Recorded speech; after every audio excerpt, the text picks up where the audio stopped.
20 taon pagkatapos ng unang pagsalakay ng dayuhan noong 1996, ang Earth ay payapa. Isinantabi ng mga bansa ang kanilang mga pagkakaiba at itinatag ang ESD, Earth Space Defense. Samantala sa base ng Moon, sina Jake at Charlie ay humihila ng mga bagong bahagi ng sistema ng depensa ng base upang lumikha ng isang higanting sandata. Hiniling ni Commander Jiang sa mga lalaki na umatras, ngunit hindi pinansin ni Jake ang mga utos at ginamit ang kanyang ship para itulak pabalik ang sandata. Pinatrigger niya ang fusion drive na posibleng masunog ang ship, ngunit mabilis na kumilos si Jake at ibinalik ang sandata sa lugar bago iyon mangyari. Hindi sila natutuwa na makita si David, ngunit bago pa lumala ang mga bagay, pinutol ni Catherine at tiniyak na kasama niya ang mga mandirigmang si David. Dinala ni Catherine si David upang makita ang nag-iisang ship na dumaong sa Earth 20 taon na ang nakararaan. Ang mga lokal ay nakipaglaban sa mga dayuhan na lumabas sa shipong ito sa loob ng 10 taon, at ipinaliwanag ni Ambuto na ang mga ilaw ng ship ay nakabukas ng mag-isa 2 araw na ang nakakaraan. Natuklasan din nila ang isang higanting butas sa lupa na nagpapakita na ang mga dayuhan ay sumusubok na mag-drill sa core ng planeta at tumigil ng pasabugan nila ang mothership noong unang digmaan.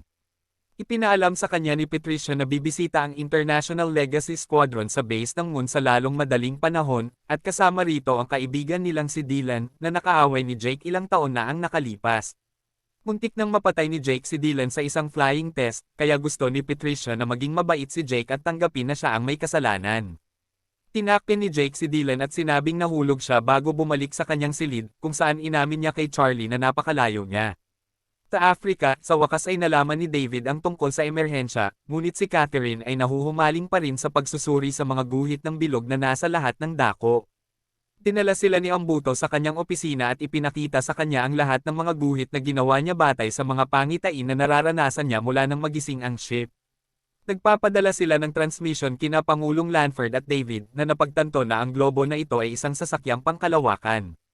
Iniisip ni Lanford na dapat silang mag-atake muna, ngunit itinuro ni David na hindi ito ang parehong uri ng ship mula sa huling pagsalakay.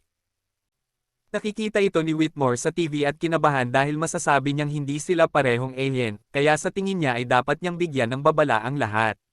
Pagkatapos ng malubak na biyahe sa mga debris field ng lumang mothership, nahanap nila ang globo, at naghanda sina Jake at David na kunin ito. Pinutol ni Whitmore ang pagsasalita ni Lanford upang subukang bigyan ng babala ang lahat, ngunit sa sandaling iyon, nagsimulang sumakit ang kanyang ulo at siya ay bumagsak. Nagulat ang mga tao sa buwan nang makita ang isang bagong alien na mothership na dumarating at napakalapit sa lupa. Nakuha ni Adams ang alerto sa Earth at kinansela ang selebrasyon habang si Jake ang pumalit sa piloto para makuha ni Charlie ang globo gamit ang mga braso ng robot. Aabutin siya ng ilang pagsubok upang magtagumpay, ngunit kapag handa na silang umalis, natuklasan nila na ang mothership ay may sariling gravity at umaakit sa shuttle patungo dito. Ibinalik ng mothership ang mga putok at sinira ang sandata, kaya inutusan ni Jiang ang lahat na lumikas kaagad bago lumipad ng napakalapit ang ship at sinira ang isang magandang bahagi ng buwan, kabilang ang base. Ina-activate ng ESD ang Orbital Defense System.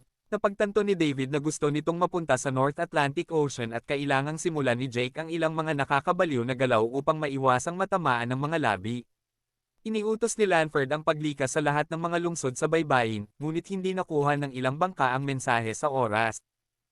Ang mga piling piloto ay nagmula sa buwan upang tumulong sa mga depensa, ngunit hindi nakarating si Dylan sa oras at kailangang panoorin ang kanyang ina na tumutulong sa isang babae at isang sanggol na makatakas bago siya bumaba kasama ng gusali ng ospital.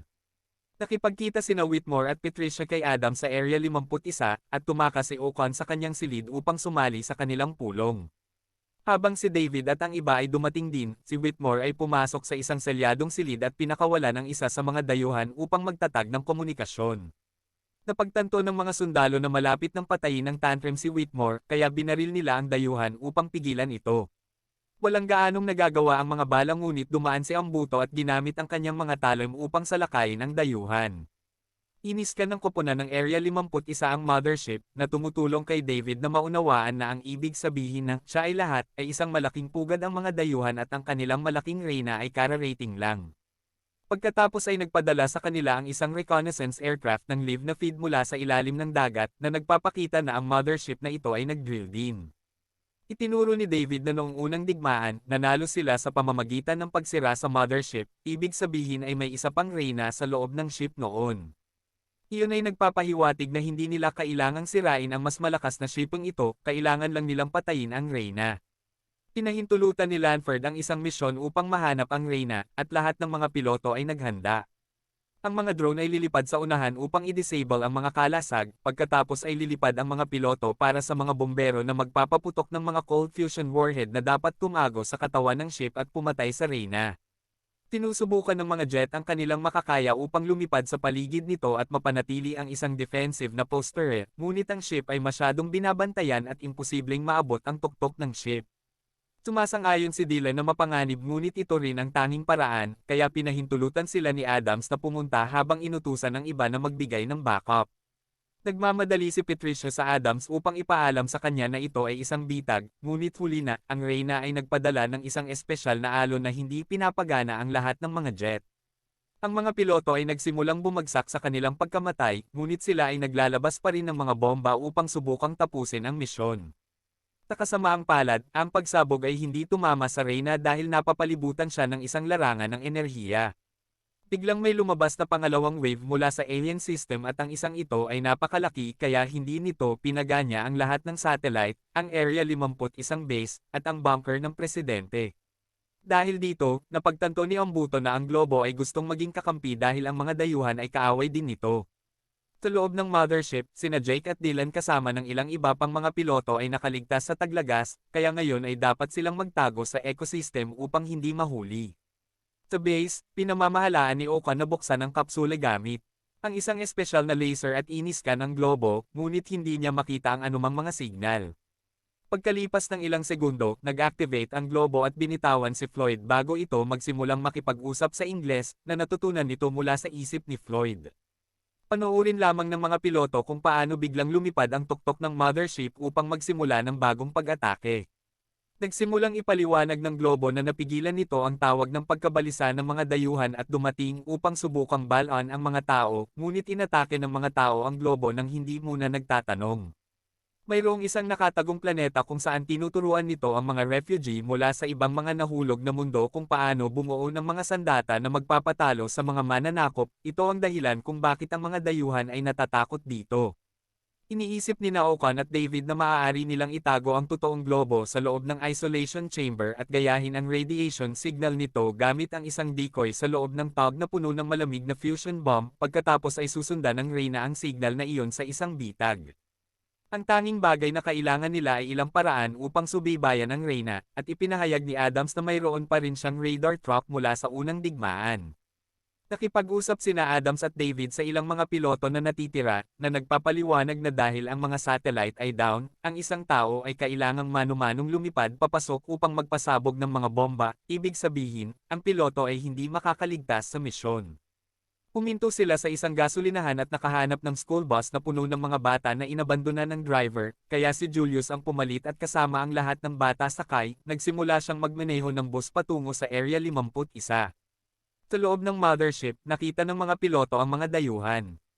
Si Jake ay tumatakbo sa unahan upang gambolain ang mga dayuhan sa pamamagitan ng pag-insulto sa kanila at pag-ihi sa kanilang sahig habang ang kanyang mga kaibigan ay nakawin ang mga jet.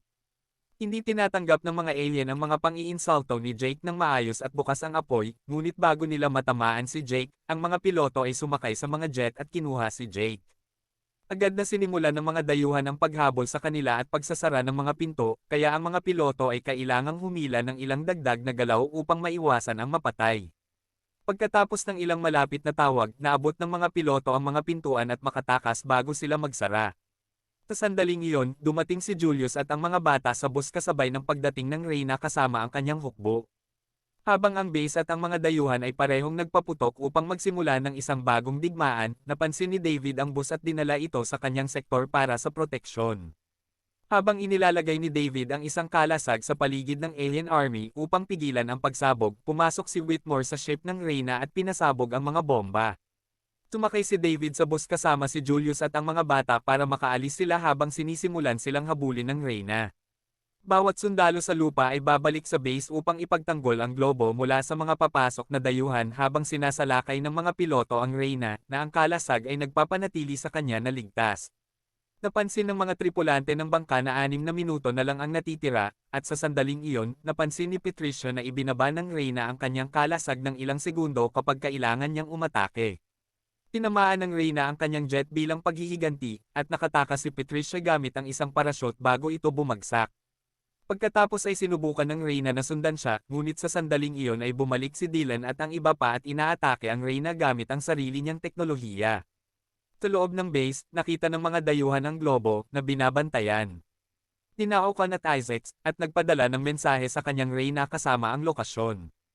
Nawala ng kontrol si Dylan at ang kanyang team sa mga jet dahil ginagamit ng Reyna ang kanyang hive link para lumipad sa paligid niya ang lahat ng teknolohiya niya para bumuo ng bagong kalasag. Nagmamadali sina Ambuto at Floyd sa isolation room upang labanan ang mga dayuhan. 2 minuto na lang ang natitira, dumating ang Reyna sa base at nagsimulang tumama sa bubong upang subukang ma-access ang globo. Nang tuluyang nalabag ng Reyna ang base at nahawakan ang globo, nabawi ng mga piloto ang kontrol sa mga jet at pinaputukan siya, napilit na pinaalis ang kanyang baluti. Tulad ng nangyari noong unang digmaan, ang pagkamatay ng Reyna ay agad na huminto sa drill at lahat ng mga dayuhang ship na bumagsak sa lupa. Nag-aalala si David na hindi makakaligtas ang Earth sa isa pang pag-atake, ngunit ipinaalala ni Ocon sa kanya na ang globo ay may programa sa pagsasanay sa isang planeta ng kanlungan, kaya ang susunod na hakbang para sa sangkatauhan ay sumali sa intergalactic war. At doon na nagtatapos ang kwento, sana ay nagustuhan nyo at kung gusto nyo ng mga ganito klase ng content subscribe na at i-ring nyo na din ang notification bell para ma-update kayo sa mga susunod pa na storya ni Potato Recaps. Thank you guys for watching.